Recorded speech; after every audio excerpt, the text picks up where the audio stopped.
ఈ సెలబ్రిటీలు ఏ బ్రాండ్స్ కి ప్రాతినిధ్యం వహిస్తున్నారో తెలుసా? పూర్తి వివరాలకు చదవండి రేపటి సాక్షి దినపత్రిక. నమస్తే, వెల్కమ్ టు మ్యాగజైన్ స్టోరీ. నేను కార్తిక్.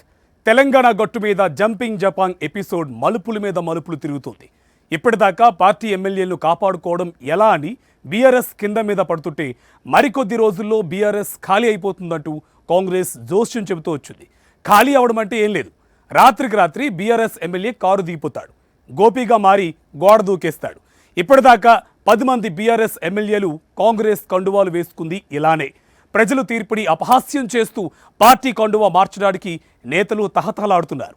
నిజానికి దేశవ్యాప్తంగా పార్టీ ఫిరాయింపులు జోరుగా సాగుతున్నాయి. ప్రజాస్వామ్య స్ఫూర్తిని ఎగతాళి చేస్తున్నాయి. దీనికి ముగింపు ఎప్పుడన్న ప్రశ్న జవాబు కోసం ప్రయత్నిస్తూ అపహాస్యానికి గురవుతూనే ఉంది. ఇప్పుడు సీన్లోకి తెలంగాణ హైకోర్టు ఎంట్రీ ఇచ్చింది. పార్టీ ఫిరాయించిన ఎమ్మెల్యేల అనర్హతపై కీలక తీర్పిచ్చింది. 4 వారాల్లో నిర్ణయం తీసుకోవాలని స్పీకర్ కార్యాలయాన్ని ఆదేశించింది. ఇకపై తెలంగాణలో ఏం జరగబోతుంది? దీనిపైనే ఇవాల్టి మ్యాగజైన్ స్టోరీ. సిద్ధాంతాలు, ప్రజాస్వామ్య విలువలు, రాజ్యాంగ పరిరక్షణ, ప్రజాసేవ, ఆదర్శాలు ఇలా చెప్పుకుంటూ పోతే రాజకీయ నేతలు చెప్పే మాటలు చాలానే ఉంటాయి. మరి చేసే పనుల సంగతేంటి? ఒక సమస్యకి ఉత్తమ పరిష్కారం కనుగొనడమే రాజకీయమని పొలిటికల్ సైన్స్ చెబుతుంది. కానీ షర్ట్ మార్చినంత తేలిగ్గా పార్టీలు మార్చడమే రాజకీయం అంటున్నారు నేటి నేతలు. తెలంగాణలో ఆపరేషన్ ఆకర్షకి కాంగ్రెస్ ఒక రేంజ్లో పదును పెడుతుంది. పార్టీ ఫిరాయింపుల సందడితో తెలంగాణ పొలిటికల్ స్క్రీన్ హడావిడిగా మారింది. హైకోర్టు తాజా తీర్పుతో తెలంగాణ గట్టు మీద ఒక్కసారిగా వేడి పెరిగింది. కాంగ్రెస్ కండువాలేసుకున్న బీఆర్ఎస్ ఎమ్మెల్యేల మీద అనర్హత వేటు తప్పదా? ప్రపంచంలోనే అతిపెద్ద ప్రజాస్వామ్య దేశం భారత్. ఇది నిజమే. కానీ ఇదే భారత్లో ప్రజాస్వామ్య స్ఫూర్తిని ఎగతాళి చేసే కార్యక్రమాన్ని పార్టీ ఫిరాయింపుల కేంద్రంగా నిరంతరం రాజకీయ పార్టీలు చేస్తూనే ఉన్నాయి. ఆ రాష్ట్రం ఈ రాష్ట్రం అని లేదు, ఆ పార్టీ ఈ పార్టీ అని లేదు, అన్ని చోట్ల నడుస్తోంది ఇదే. 2014 నుంచి 10 ఏళ్లుగా తెలంగాణలో ఆపరేషన్ ఆకర్ష్కి బాధిత పార్టీగా ఉన్న కాంగ్రెస్ ఇప్పుడు పాత బకాయిలు చెల్లిస్తామన్న ముసుగులో గీత దాటేసింది. అధికారంలో ఉన్నప్పుడు ఒకలా, ప్రతిపక్షంలో ఉన్నప్పుడు మరోలా రాజకీయ పార్టీలు వ్యవహరించడం దేశవ్యాప్తంగా ఉన్నదే. ఇప్పుడు తెలంగాణలో కూడా అదే నడుస్తోంది. నిన్న మొన్నటిదాకా పార్టీ ఫిరాయింపులు ప్రజాస్వామ్య స్ఫూర్తికి తూట్లు పొడుస్తున్నాయని గగ్గోలు పెట్టిన కాంగ్రెస్ పార్టీ గెలిచిన తర్వాత బీఆర్ఎస్ ప్రజాప్రతినిధులకు వెల్కమ్ సాంగ్ ఆలపించేసింది. ఇప్పటికే 10 మంది బీఆర్ఎస్ ఎమ్మెల్యేలు కాంగ్రెస్ కండువాలు వేసేసుకున్నారు. మరింత మంది లైన్లో ఉన్నారని, బీఆర్ఎస్ ఖాళీ అవడం ఖాయమని కాంగ్రెస్ నేతలు ఓపెన్ గా చెప్తూ వస్తున్నారు. ఈ క్రమంలో పార్టీ ఫిరాయింపులకు జై కొట్టిన ఎమ్మెల్యేలకు, జై కొట్టే ఆలోచనలో ఉన్న ఎమ్మెల్యేలకు, పార్టీ ఫిరాయింపులను ప్రోత్సహిస్తోన్న పార్టీలకు షాక్ ఇచ్చింది తెలంగాణ హైకోర్టు. తెలంగాణలో పార్టీ ఫిరాయించిన ఎమ్మెల్యేల అనర్హతపై కీలక తీర్పు ఇచ్చింది. 4 వారాల్లో నిర్ణయం తీసుకోవాలని స్పీకర్ కార్యాలయాన్ని ఆదేశించింది. అప్పటిలోగా నిర్ణయం తీసుకోకపోతే సుమోటోగా కేసును విచారిస్తామని తేల్చి చెప్పింది. పార్టీ మారిన ఎమ్మెల్యేలపై అనర్హత వేటు వేయాలని హైకోర్టులో పలు పిటిషన్లు దాఖలయ్యాయి. బీజేపీ, బీఆర్ఎస్ నేతలు ఈ పిటిషన్లు వేశారు. పార్టీ మారిన దానం నాగేందర్, కడియం శ్రీహరి, తెల్లం వెంకట్రావుపై వేటు వేయాలని బీఆర్ఎస్ నేతలు పాడి కౌశిక్ రెడ్డి, వివేకానంద గౌడ్ పిటిషన్ వేశారు. దానంపై అనర్హత వేటు వేయాలని BJP MLA Maheshwar Reddy petition దాఖలు చేశారు. వీటన్నింటినీ కలిపి హైకోర్టు విచారించింది. అనర్హత అంశంపై పిటిషనర్లతో పాటు రాష్ట్ర ప్రభుత్వం తరపున పలుమార్లు వాదనలు వినిపించారు. చట్టసభల విషయంలో న్యాయస్థానాలు జోక్యం చేసుకోలేవని, స్పీకర్ను ఆదేశించే అధికారం కోర్టుకు లేదని ప్రభుత్వం తరపున అడ్వకేట్ జనరల్ వాదించారు. బీఆర్ఎస్ నేతలు ఇచ్చిన ఫిర్యాదు ఇంకా స్పీకర్ పరిశీలనలో ఉండగానే కోర్టును ఆశ్రయించారని పేర్కొన్నారు. అయితే అనర్హతపై 3 నెలలలోపు స్పీకర్ నిర్ణయం తీసుకోవాలని, సుప్రీంకోర్టు తీర్పు ప్రకారం దీర్ఘకాలం పెండింగ్ లో ఉంచొద్దని పిటిషనర్ల తరపు న్యాయవాది వాదించారు. నిర్దిష్టమైన డెడ్ లైన్ విధించడంతో పాటు అనర్హత వేటు వేసేలా స్పీకర్ను ఆదేశించాలని కోరారు. పబ్లిక్ సర్వెంట్ అయిన అసెంబ్లీ కార్యదర్శి రాజకీయ ఒత్తిళ్ల కారణంగానే నిర్ణయం తీసుకోలేదని కోర్టు దృష్టికి తీసుకువెళ్లారు. ఇరుపక్షాల వాదనలు విన్న హైకోర్టు అనర్హతపై కీలక తీర్పునిచ్చింది. అనర్హత పిటిషన్లను వెంటనే స్పీకర్ ముందుంచాలని అసెంబ్లీ కార్యదర్శిని ఆదేశించింది న్యాయస్థానం. నోటీసులు ఇవ్వడం, వాదనలు వినడం, విచారణ, తుది నిర్ణయం వంటి అన్ని అంశాలపై షెడ్యూల్ ప్రొసీడింగ్స్ విడుదల చేయాలని సూచించింది. స్పీకర్ ఇప్పటి వరకు నిర్ణయం తీసుకుపోవడం తప్పు పట్టింది. ఫస్ట్ సెకండ్లీ స్పీకర్ యొక్క సెక్రటరీ ఇమీడియట్గా డిస్క్వాలిఫికేషన్స్ కాపీస్ అన్నీ స్పీకర్ ముందు పెట్టాలి. స్పీకర్ గారు వితిన్ 4 వారాల్లో ఒక షెడ్యూల్ ఇవ్వాలి.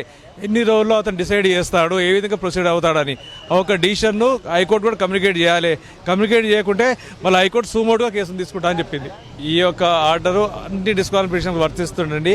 మేము మిగతా 7 మందికి కూడా డిస్క్వాలిఫికేషన్ ఫైల్ చేసినాము, ఎమ్మెల్సీలకు కూడా ఫైల్ చేసినాము, వాళ్ళకు కూడా వర్తిస్తుంది. తప్పకుండా ఒక స్పీకర్ గారు ఈ యొక్క నిర్ణయాన్ని వేరే డిస్క్వాలిఫైడ్ ఎమ్మెల్యేలకు ఎమ్మెల్సీలకు అప్లై చేయకుంటే తప్పకుండా మేము కోర్టుకు వస్తాం. మరి హైకోర్టు తీర్పుతో ఒక్కసారిగా తెలంగాణ రాజకీయ వాతావరణం వేడెక్కింది. ఇప్పటిదాకా ఎమ్మెల్యేలను కాపాడుకోవడం ఎలా అన్నదానిపై కిందా మీద పడుతోన్న బీఆర్ఎస్ లో ఈ తీర్పు జోష్ నింపింది. అధికారం చేతిలో ఉంటే ఏమైనా చేయొచ్చు అన్న కాంగ్రెస్ తీరుకి హైకోర్టు తీర్పు చెంపపెట్టు అని బీఆర్ఎస్ నేతలు చెప్తున్నారు. అతి త్వరలోనే 10 నియోజకవర్గాల్లో ఉప ఎన్నికలు రావడం ఖాయమంటున్నారు. హైకోర్టు ఇచ్చిన ఆదేశాల మేరకు 4 వారాల్లో స్పీకర్ తన నిర్ణయాన్ని ప్రకటించాలని కోరారు. స్పీకర్ గారు కూడా ఖచ్చితంగా మేము రిక్వెస్ట్ చేస్తూ ఉన్నాం, మీరు పాజిటివ్గా డిసిషన్ తీసుకోవాలని నేను కోరుతా ఉన్నాను. ఎందుకంటే ఇవాళ కాంగ్రెస్ పార్టీకి కోర్టుల మీద గౌరవం ఉన్నదా లేదా అనేది కూడా ఇలా మొత్తం కూడా తెలిసిపోతుంది. దీంతో ఈ 4 వారాలల్లో ఖచ్చితంగా ఈ 4 వారాలల్లో డిసిషన్ తీసుకోవాలని ఇలా నేను విజ్ఞప్తి చేస్తూ ఉన్నాను. ఇలా నిజంగా డిసిషన్ తీసుకోకపోతే కోర్టే స్వయంగా చెప్పింది, సుమోటో కింద తీసుకొని మళ్ళీ కేసుని రీఓపెన్ చేసి మేము డిసిషన్ తీసుకునే పరిస్థితి వస్తుంది అని ఇలా చెప్పారు. కాబట్టి ఖచ్చితంగా డిసిషన్ తీసుకుంటారని నేను పాజిటివ్గా కోరుతా ఉన్నాను.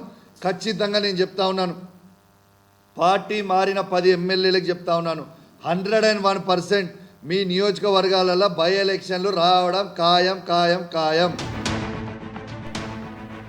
ప్రత్యర్థి పార్టీని బలహీనపరచడం, తమ పార్టీని తిరుగులేని శక్తిగా తయారు చేసుకోవడం. సహజంగా ఏ రాజకీయ పార్టీ అయినా ఈ లక్ష్యాల చుట్టూనే పనిచేస్తుంది. కాకపోతే ఈ టార్గెట్స్ ని అందుకోవడానికి గతంలో అయితే ప్రజాసేవ గీటురాయిగా ఉండేది. ప్రజల హృదయాలను గెలుచుకుని తిరుగులేని శక్తిగా ఎదగడానికి పార్టీలు పనిచేసేవి. ఇప్పుడు పరిస్థితి మారింది. ప్రత్యర్థి పార్టీలో బలమైన నాయకులను ఆకర్షిస్తే తమ బలం పెరుగుతుంది, ప్రత్యర్థి పార్టీ బలహీనపడుతుందన్న ఫార్ములాకి రాజకీయ పార్టీలన్నీ జై కొడుతున్నాయి. ఈ క్రమంలోనే బీఆర్ఎస్ మీద ప్రత్యేక దృష్టి పెట్టింది కాంగ్రెస్. హైకోర్టులో 3 ఎమ్మెల్యేల మీద అనర్హత వేటు వేయాలని పిటిషన్లు వేసినా ఇప్పుడు స్పీకర్ పార్టీ మారిన మొత్తం 10 మంది ఎమ్మెల్యేలపై నిర్ణయం తీసుకోవాలని బీఆర్ఎస్ డిమాండ్ చేస్తోంది. దానం నాగేందర్, కడియం శ్రీహరి, తెల్లం వెంకట్రావు మీదే కాకుండా మిగిలిన 7 మీద కూడా అనర్హత వేటు ఖాయమని గులాబీ కండువాలు చెబుతున్నాయి. 4 పిల్లర్స్లో మనకు అసలు లెజిస్లేటివ్ అనేది ఒక ప్రధానమైన పిల్లర్. మరి దాని యొక్క గౌరవాన్ని, దాని యొక్క ఔన్నత్యాన్ని కాపాడాల్సిన బాధ్యత ఈరోజు స్పీకర్ గారి పైన ఉన్నది. ఇప్పటికైనా సరే ముఖ్యమంత్రి గారి యొక్క ఒత్తిడులకు, ప్రభుత్వం యొక్క ఒత్తిడులకు లోను కాకుండా వారు స్వతంత్రంగా, ఖచ్చితంగా ఇలాంటి అనుమానం లేదు, రాజ్యాంగం ప్రకారంగా పార్టీ ఫిరాయించిన ఎమ్మెల్యేలపైన అనర్హులుగా ప్రకటించేటువంటి సర్వాధికారాలు స్పీకర్ గారికి ఉన్నాయి. కాబట్టి ఈ 3 శాసనసభ్యులతో పాటు మిగతా 7 సభ్యులది కూడా ఎవరైతే పార్టీ ఫిరాయించి బాహటంగా వారు పార్టీ మారనమని చెప్పుకున్నారో ఆ 10 మంది శాసనసభ్యులపైన ఇమ్మీడియట్గా స్పీకర్ గారు వారిపైన కూడా అనర్హులుగా ప్రకటించాలని చెప్పేసి కూడా నేను సవినయంగా స్పీకర్ గారు విజ్ఞప్తి చేస్తా ఉన్నాను. తెలంగాణ హైకోర్టు తీర్పు నేపథ్యంలో నెల రోజుల వ్యవధిలో ఏం జరగబోతోందన్న దానిపై ఉత్కంఠ పెరుగుతోంది. గోడ దూకిన 10 మంది ఎమ్మెల్యేలపై అనర్హత వేటు తప్పదా, లేకుంటే అక్కడి దాకా పరిస్థితి రాకుండా ముందుగానే ఎమ్మెల్యే పదవికి రాజీనామా చేసి కాంగ్రెస్ నుంచి ఉప ఎన్నికల్లో బరిలోకి దిగుతారా అన్నది చర్చనీయాంశంగా మారింది. మరోవైపు కాంగ్రెస్ లో చేరిన బీఆర్ఎస్ ఎమ్మెల్యేలు హైకోర్టు తీర్పుని గౌరవిస్తామని చెబుతూనే తమ చర్యని సమర్థించుకుంటున్నారు. దీంతో వాళ్ల next step high court division bench ని ఆశ్రయించడమేనా, లేక రాజీనామాలకు మొగ్గు చూపుతారా అన్నది రాజకీయ వర్గాల్లో హాట్ టాపిక్ గా మారింది. ప్రజలు ఇచ్చిన తీర్పుని ధిక్కరించడం అంటే, అవహేళన చేయడం అంటే ప్రజాస్వామ్యంలో అది మన్నించరాని తప్పే అవుతుంది. కానీ ప్రజాప్రతినిధులు మాత్రం పార్టీలు మారడం తమకు రాజ్యాంగం కల్పించిన హక్కుగా భావిస్తున్నారు. చాలా తేలిగ్గా పార్టీ కండువాలు మార్చేస్తున్నారు. జంపింగ్ జపాంగ్ ఎపిసోడ్ని ప్రోత్సహించడంలో అన్ని పార్టీల పాపం ఉంది. కాకపోతే పవర్లో ఉన్నప్పుడు ప్రతిపక్ష పార్టీ ప్రజా ప్రతినిధులను ఆకర్షించడం, తాము ప్రతిపక్షంలో ఉన్నప్పుడు అదే ఆపరేషన్ ఆకర్షణ చూసి గుండెలు బాదుకోవడం, ఇంతే తేడా. దేశ రాజకీయాల్లో ప్రజల తీర్పుని గౌరవిస్తూ రాజకీయం చేసింది, చేస్తుంది ఇద్దరే. ఒకరు వైఎస్ రాజశేఖర్ రెడ్డి, మరొకరు వైఎస్ జగన్మోహన్ రెడ్డి. పార్టీ ఫిరాయింపులు దేశవ్యాప్తంగా ఎక్కడో ఒకచోట తన ఉనికిని బలంగా చాటుకుంటూనే ఉన్నాయి. ప్రజాస్వామ్యాన్ని అపహాస్యం చేస్తూనే ఉన్నాయి. కాంగ్రెస్ నుంచి బీజేపీ దాకా ఎవరూ అందుకు అతీతం కాదు. పార్టీ ఫిరాయింపుల చట్టం ప్రకారం అనర్హత వేటు వెంటాడుతోన్న నేపథ్యంలో 2/3 సరిపడే ఎమ్మెల్యేలంతా కలిసి మరో పార్టీలోకి మారడమో, శాసనసభాపక్షంగా విలీనం కావడమో ఎక్కువగా జరుగుతోంది. మహారాష్ట్రలో ఏక్నాథ్ షిండే మెజారిటీ ఎమ్మెల్యేలతో శివసేనలో తిరుగుబాటు లేవదీయడం వెనుక, అజిత్ పవార్ ఎన్సీపీని చీల్చడం వెనుక కమలనాథుల వ్యూహం ఉందన్నది జగమెరిగిన సత్యమే. ఇక తెలంగాణ విషయానికొస్తే కేవలం పార్టీ మారడమే కాదు, అంతకు మించి అన్నట్టుగా బీఆర్ఎస్ ఎమ్మెల్యేలు వ్యవహరించేశారు. ఖైరతాబాద్ ఎమ్మెల్యే దానం నాగేందర్ కాంగ్రెస్ కండువా వేసుకోవడం మాత్రమే కాదు, కాంగ్రెస్ ఎంపీగా సికింద్రాబాద్ నుంచి పోటీ చేసి ఓటమి పాలయ్యారు. బీఆర్ఎస్ నుంచి ఎమ్మెల్యేగా గెలిచి ఆ పదవికి రాజీనామా చేయకుండా కాంగ్రెస్ నుంచి ఎంపీగా పోటీ చేసిన తీరుపై పెద్ద ఎత్తున విమర్శలొచ్చాయి. అలానే బీఆర్ఎస్ నుంచి కాంగ్రెస్ లోకి జంప్ చేసిన 10 మంది ఎమ్మెల్యేల్లో పోచారం శ్రీనివాసరెడ్డి ఒకరు. గత అసెంబ్లీకి స్పీకర్ గా కూడా వ్యవహరించారు. పార్టీ ఫిరాయింపుల నిరోధక చట్టం ఔన్నత్యాన్ని కాపాడడంలో స్పీకర్ పాత్ర చాలా కీలకమైంది. ఆ చట్టాన్ని అమలు చేయడంలో కూడా స్పీకర్ పాత్ర కీలకమైంది. అలాంటి అత్యున్నతమైన పదవిని నిర్వహించిన పోచారం శ్రీనివాసరెడ్డి స్పీకర్ పదవిని వీడిన కొద్ది నెలలకే పార్టీ ఫిరాయించడం చర్చనీయాంశంగా మారింది. పార్టీ ఫిరాయింపుల నిరోధక చట్టాన్ని అపహాస్యం చేస్తూ ఓట్లేసి ప్రజలను వెక్కిరిస్తూ సాగుతోన్న జంపింగ్ జపాంగ్ ఎపిసోడ్కి ముగింపు ఎప్పుడన్న ప్రశ్నకి మాత్రం ఎక్కడా సమాధానం దొరకడం లేదు. ఈ నేపథ్యంలో 4 వారాల్లో ఎమ్మెల్యేల అనర్హతపై నిర్ణయం తీసుకోవాలని స్పీకర్ కార్యాలయాన్ని తెలంగాణ హైకోర్టు ఆదేశించింది. పార్టీ ఫిరాయింపులపైన సుప్రీంకోర్టు 2 భిన్నమైన తీర్పులు ఇచ్చింది. మన రాష్ట్ర హైకోర్టు కూడా 2 భిన్నమైన తీర్పులు ఇచ్చింది. దీనిపైన సుప్రీంకోర్టు స్థాయిలో రాజ్యాంగ ధర్మాసనం సమీక్ష చేసి ఒక తీర్పు ఇస్తే దేశవ్యాప్తంగా దాన్ని అమలు చేయడానికి అన్ని రాజకీయ పార్టీలకు అది ఆమోదయోగ్యంగా ఉండే అవకాశం ఉంటుంది. లేకుంటే ఫిరాయింపుల చట్టంలో ఉన్న లొసుగులను అందరూ కూడా వాడుకునే పరిస్థితి కనిపిస్తున్నది. గత 10 ఏళ్లుగా తెలంగాణలో ఆపరేషన్ ఆకర్ష్ని ఒక రేంజ్లో నడిపించింది బీఆర్ఎస్ఏ. 2014 ఏప్రిల్లో జరిగిన ఎన్నికల్లో టీఆర్ఎస్ 63 అసెంబ్లీ స్థానాల్లో గెలిచి ప్రభుత్వాన్ని ఏర్పాటు చేసింది. తెలంగాణ రాష్ట్రానికి కేసీఆర్ తొలి ముఖ్యమంత్రి అయ్యారు. తర్వాత 12 మంది టీడీపీ ఎమ్మెల్యేలను పార్టీలో చేర్చుకున్నారు కేసీఆర్. 2018లో ముందస్తు ఎన్నికలకు వెళ్లింది టీఆర్ఎస్. 89 అసెంబ్లీ స్థానాల్లో విజయం సాధించి రెండోసారి కేసీఆర్ సీఎం అయ్యారు. ఆ తర్వాత ఆపరేషన్ ఆకర్ష్కి మరింత పదును పెట్టారు. కాంగ్రెస్ 19 మంది ఎమ్మెల్యేల్ని గెలుచుకుంది. అందులో 12 మంది టీఆర్ఎస్ కి జైకొట్టేశారు. దీంతో కాంగ్రెస్ ప్రధాన ప్రతిపక్ష హోదాని కూడా కోల్పోయింది. టీడీపీ నుంచి గెలిచిన 2 ఎమ్మెల్యేలు కూడా కారెక్కేశారు. ఇలా ఆపరేషన్ ఆకర్ష్తో కాంగ్రెస్ కి ముచ్చెమటలు పట్టించారు కేసీఆర్. ఇప్పుడు అదే కేసీఆర్ కి ఆపరేషన్ ఆకర్ష్తో షాక్ మీద షాక్ ఇస్తానంటోంది కాంగ్రెస్ పార్టీ. దేశవ్యాప్తంగా అన్ని పార్టీలు కూడా పార్టీ ఫిరాయింపులను ప్రోత్సహిస్తూనే ఉన్నాయి. కానీ అందుకు విరుద్ధంగా ప్రజా తీర్పుని గౌరవిస్తూ రాజకీయాల్లో విశ్వసనీయతకి పట్టం కట్టిన నాయకులు ఇద్దరే. ఒకరు వైఎస్ రాజశేఖర్ రెడ్డి, మరొకరు వైఎస్ జగన్మోహన్ రెడ్డి. 2004లో ఉమ్మడి ఆంధ్రప్రదేశ్లో కాంగ్రెస్ ఘన విజయం సాధించింది. వైఎస్ఆర్ సీఎం అయ్యారు. ఆ ఎన్నికల్లో తనకి టికెట్ ఇవ్వకపోవడంతో టీడీపీలో చేరిన దానం నాగేందర్ ఆసిఫ్ నగర్ నుంచి గెలుపొందారు. టీడీపీ నుంచి ఎమ్మెల్యేగా గెలిచిన దానం నాగేందర్ కాంగ్రెస్ లో చేరడానికి ప్రయత్నిస్తే అందుకు వైఎస్ఆర్ ఏమాత్రం అంగీకరించలేదు. ఎమ్మెల్యే పదవికి రాజీనామా చేసిన తర్వాతే కాంగ్రెస్ లో చేరాలని వైఎస్ఆర్ తేల్చి చెప్పడంతో దానం నాగేందర్ తన పదవికి రాజీనామా చేసి కాంగ్రెస్ లో చేరారు. రాజకీయాల్లో అదే విశ్వసనీయతని, విలువలని వైఎస్ జగన్మోహన్ రెడ్డి తొలి నుంచి పాటిస్తూ వచ్చారు. కాంగ్రెస్ నుంచి బయటకొచ్చి వైఎస్ఆర్సీపీ స్థాపించినప్పుడు జగన్ కి జై కొడుతూ వైఎస్ఆర్సీపీలోకి రావడానికి కాంగ్రెస్ ఎంపీలు, ఎమ్మెల్యేలు క్యూ కట్టారు. అయితే పదవులకు రాజీనామా చేసిన వాళ్లకు మాత్రమే వైఎస్ఆర్సీపీలోకి ఆహ్వానిస్తారని తేల్చి చెప్పారు జగన్.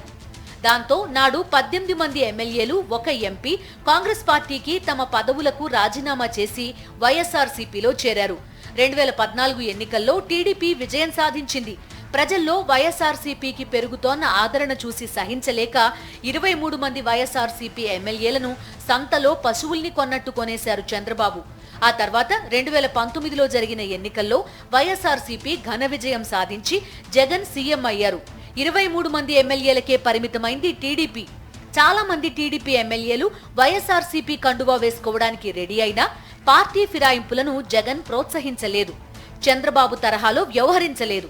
నాటి గన్నవరం ఎమ్మెల్యే వంశీ, రాజోలు ఎమ్మెల్యే రాపాక వరప్రసాద్ తమ తమ పార్టీలతో విభేదించి దూరంగా ఉన్నారు. ఆ సందర్భంలో కూడా వారిని జగన్ వైఎస్ఆర్సీపీలో చేర్చుకోలేదు. కారణం ఒక్కటే, వాళ్లు మరొక పార్టీ నుంచి గెలిచారు. ఆ పార్టీ అభ్యర్థిగా ప్రజలు వాళ్లని గెలిపించారు. ప్రజా తీర్పుని అవహేళన చేయకూడదనే ఉద్దేశంతోనే వాళ్లని వైఎస్ఆర్సీపీలోకి చేర్చుకోలేదు. దేశవ్యాప్తంగా పార్టీ ఫిరాయింపులు చాలా సాధారణమైన రోజుల్లో విశ్వసనీయత, విలువలకే పెద్దపీట వేస్తూ రాజకీయం చేస్తున్నారు వైఎస్ జగన్మోహన్ రెడ్డి. బలం పెంచుకోవాలి, ప్రత్యర్థి పార్టీని మరింత బలహీనపరచాలి. ప్రతి రాజకీయ పార్టీ ఈ దిశగా ఆలోచన చేస్తుంది, ఈ దిశగానే పనిచేస్తుంది. కానీ ఆ క్రమంలో రాజ్యాంగాన్ని, ప్రజాస్వామ్యాన్ని, ప్రజల తీర్పుని అపహాస్యం చేయడం మాత్రం ఏమాత్రం క్షమించరానిది.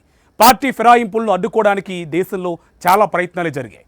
పార్టీ ఫిరాయింపుల నిరోధక చట్టం కూడా వచ్చింది.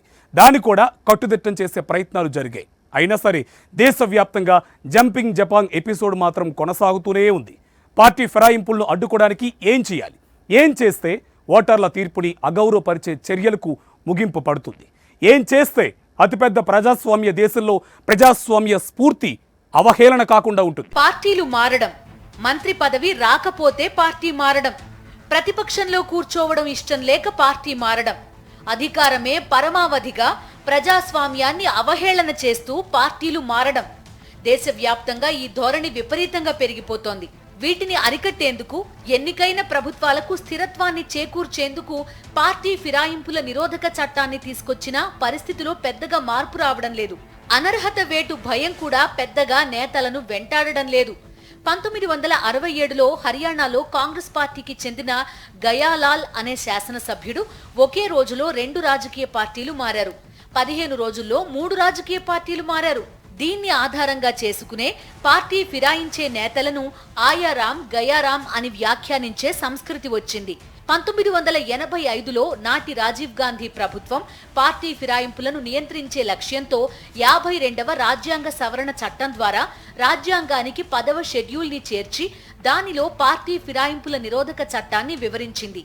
పార్టీ ఫిరాయింపుల నిరోధక చట్టం వచ్చి 40 ఏళ్లవుతున్నా ఇప్పటికీ దేశంలో పార్టీ ఫిరాయింపులను నిరోధించలేని దుస్థితి నెలకొంది. ప్రపంచంలోనే అతిపెద్ద ప్రజాస్వామ్య దేశంగా భారత్కి ప్రపంచ దేశాల్లో ఉన్న గౌరవాన్ని పార్టీ ఫిరాయింపులు అపహాస్యం చేస్తున్నాయి.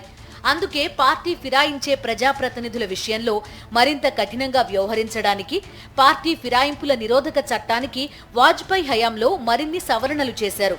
2003లో ఎన్డీఏ ప్రభుత్వం 91వ రాజ్యాంగ సవరణ చట్టం 2003 ద్వారా పార్టీ ఫిరాయింపుల నిరోధక చట్టాన్ని మరింత సమర్థంగా అమలు చేయడానికి రాజ్యాంగాన్ని సవరించింది.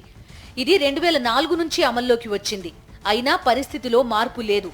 ప్రజాస్వామ్య స్ఫూర్తిని, ఓటర్లు ఇచ్చిన తీర్పుని ప్రజాప్రతినిధులు, పార్టీలు అగౌరవపరుస్తూనే ఉన్నాయి. తెలంగాణలో రాబోయే రోజుల్లో పార్టీ ఫిరాయింపులు మరింత భారీగా జరగనున్నాయని చర్చ సాగుతోన్న తరుణంలో గోపీలకు వణుకు పుట్టించే విధంగా హైకోర్టు తీర్పునిచ్చింది. అదే సమయంలో ఈ అంశంపై న్యాయ పోరాటం చేస్తామంటోన్న కడియం శ్రీహరి వ్యాఖ్యలు ఇక్కడితో అంతా అయిపోలేదని చెప్పకనే చెబుతున్నాయని పరిశీలకులు విశ్లేషిస్తున్నారు. తెలంగాణలో ఇది బీఆర్ఎస్ వర్సెస్ కాంగ్రెస్ ఎపిసోడ్గా కనిపించొచ్చు, కానీ దేశంలోని అన్ని పార్టీలు అవసరాల మేరకు ఫిరాయింపులకు జై కొడుతూనే ఉన్నాయి. ఈ నేపథ్యంలో రాజకీయ పార్టీల కేంద్రంగా భారత రాజ్యాంగం పదే పదే అవహేళన కాకుండా ఎప్పుడు కట్టుదిట్టమైన చర్యలు తీసుకుంటారన్న ప్రశ్న సమాధానం కోసం దేశమంతా తిరుగుతోంది. ఇది ఇవాల్టి మ్యాగజైన్ స్టోరీ. మరో ఇంట్రెస్టింగ్ టాపిక్ తో మళ్ళీ కలుద్దాం. చూస్తూనే ఉండండి సాక్షి.